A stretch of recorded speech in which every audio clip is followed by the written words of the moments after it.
galerinha, tudo bem com vocês? Hoje eu tô aqui para falar que Deus a gente não explica, a gente vive. Antes de prosseguir para entender um pouco melhor, se inscreva no canal, dê like, comente, compartilhe, isso me ajuda muito.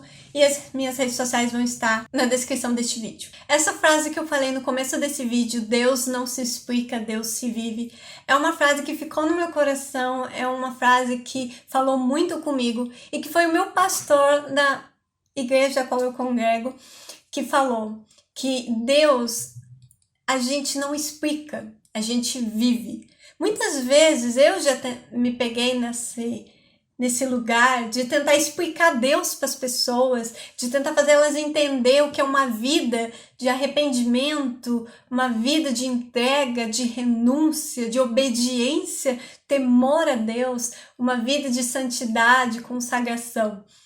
Mas, no fim das contas, é como o meu pastor disse, a gente não explica. Deus, ele é um ser divino, ele é um ser sobrenatural, ele é eterno. Então, ele é a eternidade, o tempo pertence a ele. Então, todos os tempos pertencem a ele, passado, futuro, presente. Então, é óbvio que Deus se faz presente na nossa vida, Deus, ele se faz presente no futuro. E Deus se fez presente no nosso passado, mas ele esquece tudo que passou, as coisas velhas já passou, já aconteceu aquilo. O fato é que Deus é um ser eterno, ele é um ser divino, não tem como explicar algo sobrenatural. Então como explicar algo que é uma fonte inesgotável? Não tem como, né? As pessoas, no fim das contas, elas não querem conhecer a Deus. Porque se elas quisessem, elas se permitiriam conhecer a Deus. Elas não iriam ficar em busca de explicações, de questionamentos, de querer que você desenhe para elas. No fim das contas, elas não querem saber de Deus. Não querem.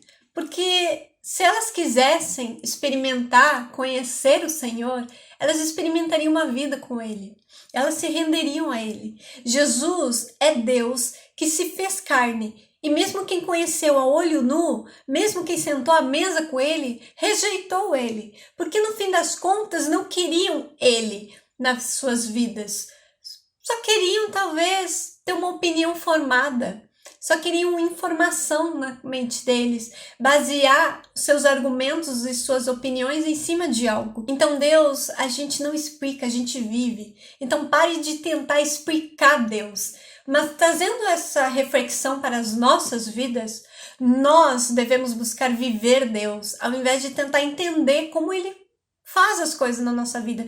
Porque, sendo bem sincera, Deus não te deve nada. E Ele não vai te contar os porquês de muita coisa, senão de tudo. Então, tem muitas coisas que você não vai entender. Você não vai saber o porquê. E você vai ter que confiar, você vai ter que descansar nele, você vai ter que obedecer a ele, você vai ter que permanecer firme nele. Sabe, uma vida com Deus é uma vida obediente à sua palavra, uma vida de arrependimento pelos seus pecados, de mudança na mentalidade. Sabe, a Bíblia fala, as Escrituras falam lá em Efésios, para que nós não sejamos como as pessoas deste mundo, tenhamos uma mente renovada, que venhamos fugir da aparência do mal, a Bíblia também fala. Então que a gente não busque viver como as pessoas deste mundo. Não faz sentido algum você querer construir algo aqui. Queira construir algo no reino de Deus. Sabe, as pessoas dizem que a verdade ela não é absoluta, mas ela é. As Escrituras é a verdade. Existe uma verdade absoluta e é as Escrituras, é a palavra de Deus. Deus criou o universo e Ele tem a verdade em si próprio porque Ele é o Deus da verdade. E Ele deixou para nós esta verdade. Ele deixou e confiou em nós a espalharmos esta verdade por todas as nações e para todas as pessoas que nos rodeiam. Então sim, existe uma verdade e a verdade absoluta é as Escrituras.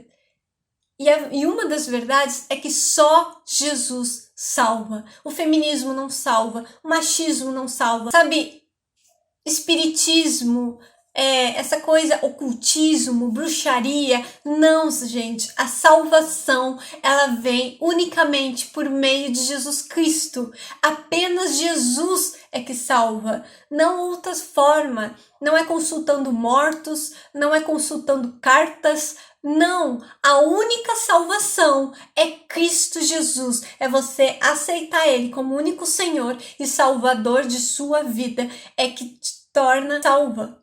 Ah, mas é radical demais o cristianismo. Seja radical.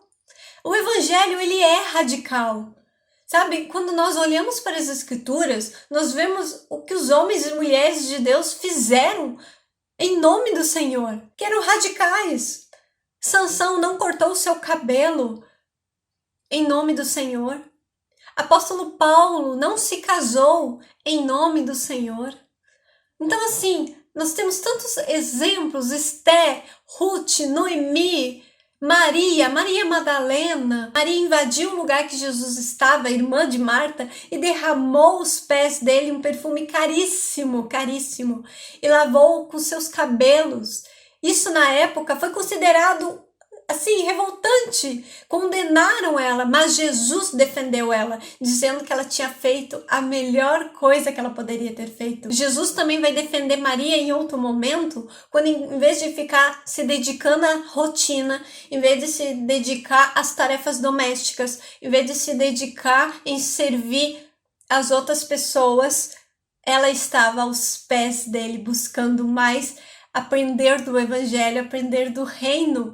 E Jesus mesmo disse que isso ninguém tiraria ela. Ninguém pode tirar o reino da gente. Ninguém pode arrancar isso de nós, porque nós pertencemos a Jesus Cristo. E esse reino é dele. Sabe, a vida que é passageira, isso tudo aqui é perecível. Mas uma vida com Deus é algo eterno. Jesus Cristo na nossa vida é eterno. A gente não vive para essa vida. A gente vive por reino. E os nossos olhos têm que estar no reino. A gente tem que tirar os olhos de casamento, de filhos, de faculdade, de empresa, de riqueza, de fama, de seguidores. A gente tem que parar de ter os olhos em grupinhos de amigos, aprovação, aceitação e olhar por reino. O nosso foco é o reino, porque é para lá que a gente vai. A vida aqui, tudo vai acabar, tudo vai se corroer, mas nada do reino vai se corroer, porque é eterno. A gente é filha de Deus e Deus está nos esperando. Então, vá viver Deus. Para de tentar discutir com os ateus, tentando explicar para eles. Para de tentar provar para os teus amigos quem Deus é e começa a viver o evangelho. Vai viver o evangelho, vai buscar Cristo, vá você mostrar no seu exemplo, na sua vida, resplandecendo Cristo, o quão real Deus é. E ao verem Cristo em você, todos os argumentos vão cair por terra e eles vão se render a Jesus Cristo. Então, se tiver que ser radical, por não ouvir música secular, por não ver minissérie, por não namorar por namorar, por fazer sexo só dentro do casamento, por guardar o seu corpo, por não falar palavrão, por não beber, por não ir pra balada, por não usar roupa extremamente justa, colada, vai ser radical. Porque é melhor agradar a Deus do que agradar aos homens.